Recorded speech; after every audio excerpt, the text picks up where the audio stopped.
The next move is lazy to taiko to the left and lazy to taiko to the right. Okay, so I'm going to face here first, so you can take a look at me, and then I'm going to face backward, that way you can follow me. And I'll bring my students in after that towards the end, okay? So we bend the knees and raise our hands slowly. And we raise up to here, we shift to the right. You see that? That's shift to the left, that's shift to the right, okay? So I shift to the right, and then I'm going to turn, and then I'm going to pivot. I'm going to pivot. You see that? Pivot means the ball of the foot is on the ground, the heel is up. Okay. So let's say I'm going to do this side so you can see where the hand goes. The hand has to collapse this way. Okay. So let's say I'm going to do on this side. What's the best way to do it? Let me see. I'm going to show that side. So I'm going to show it. Still not good. Okay. I'm going to do this side. This side, there you go, so they can see. So if I bend my knees to raise my hand, and then I turn.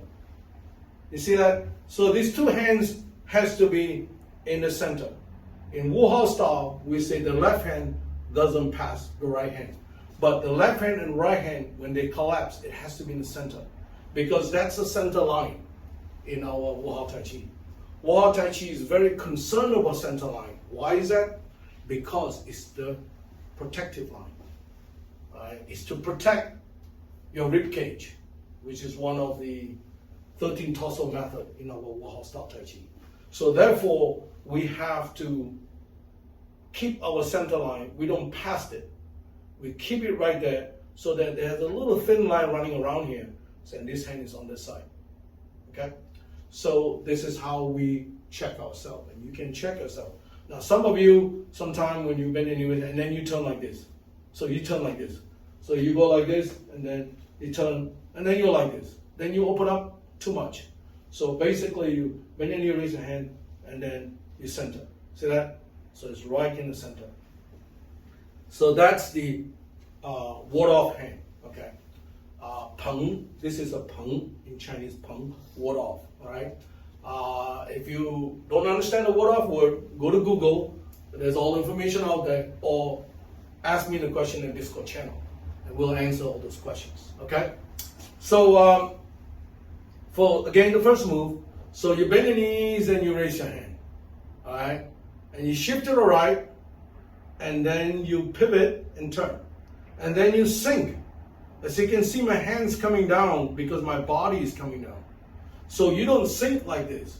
Your body is not coming down. That don't count. It's not good.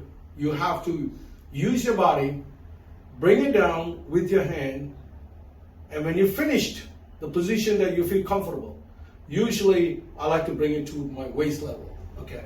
If you look at some of my video, and I do it higher, because this is a higher version of training. So I'm going to show you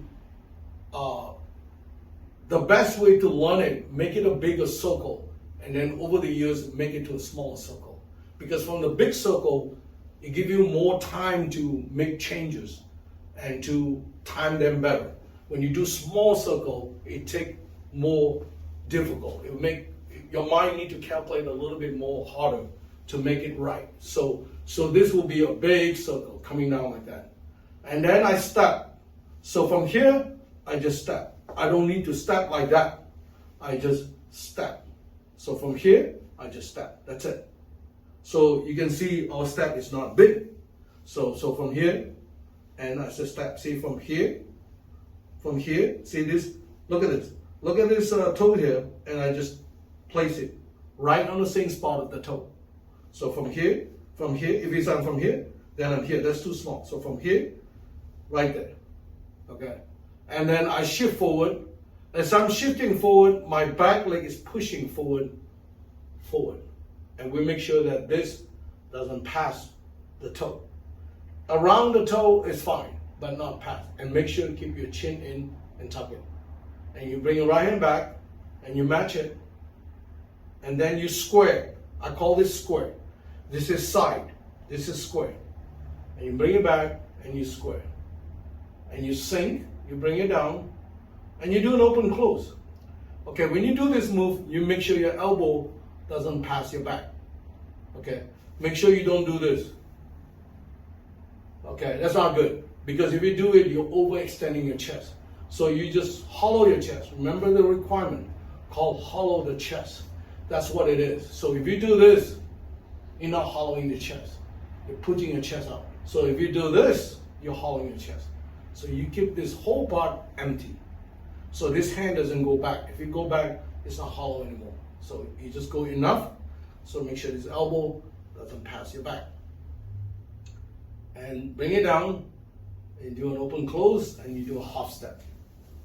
Okay, when you do a half step, you make sure that the toes, the knee, the hip, which is squared, the shoulder, and the palm is facing your enemy.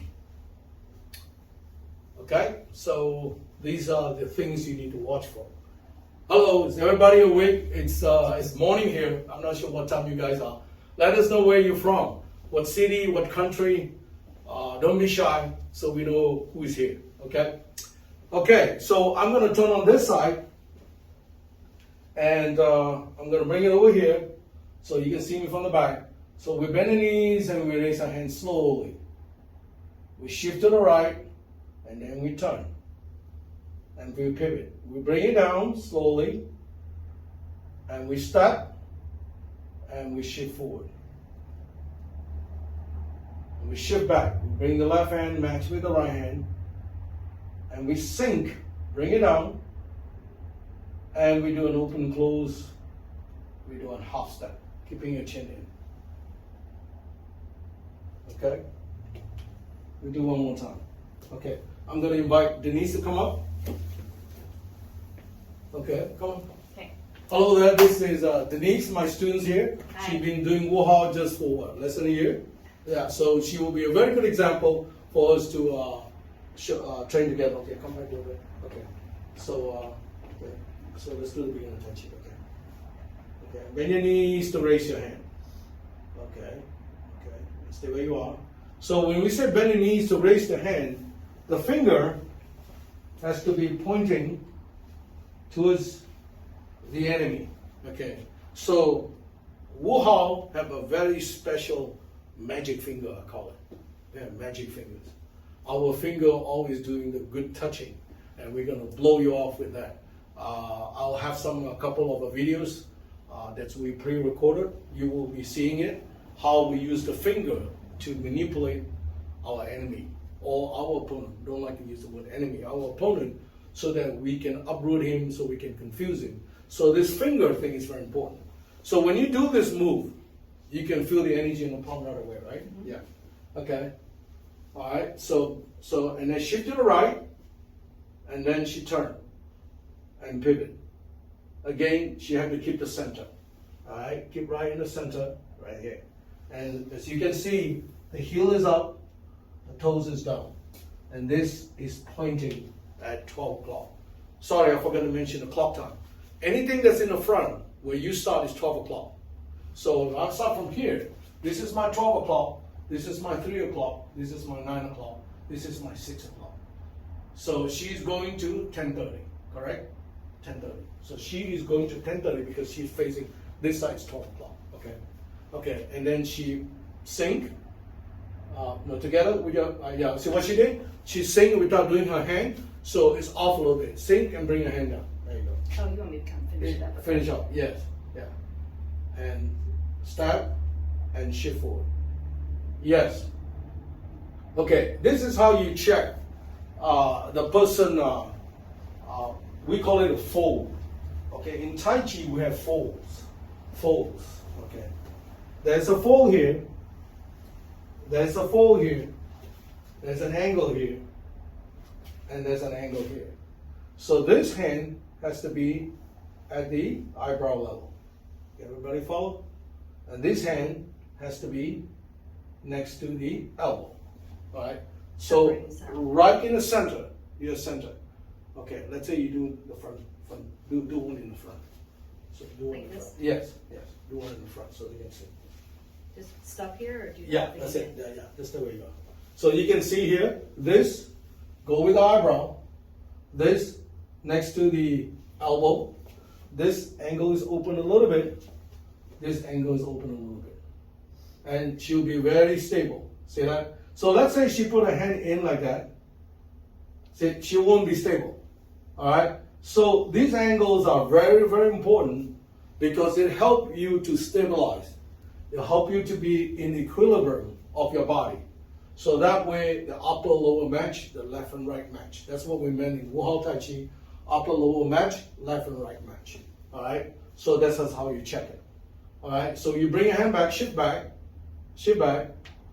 and shift forward. So this is just showing how you do the Wu Hao Tai Chi. Now go ahead and finish the move. And then bring it back, match it, bring it down. Okay, stay where you are. And you can see here, she doesn't pass. She doesn't pass, okay. And do an open close half step. Very good. Now how do you check this one? When you do a half step, like I told you before, the toes, the ankle, the toes, the knees, the body is square, the hands, the eyes, the neck, the entire body is facing the opponent. The action, the direction, the intent is all towards the opponent. Can't be wrong. You blow him off. That's what it is. That's what open close is to push the person to rush forward and attack the person with full potential energy. Potential energy only comes when everything is aligned correctly. If you don't align things correctly, then your potential energy is limited. It's limited. So you want to have a full potential energy or the full absolute energy. Actually, absolute energy is even better. 100% absolute. Okay, you got to do these requirements. Otherwise, it's not absolute, so the power is not as good. Of course, it also requires sensibility, which is called listening skill. You have to uproot the person and then before you fudging. But you need to do this requirement for the absolute energy. Okay, that's good.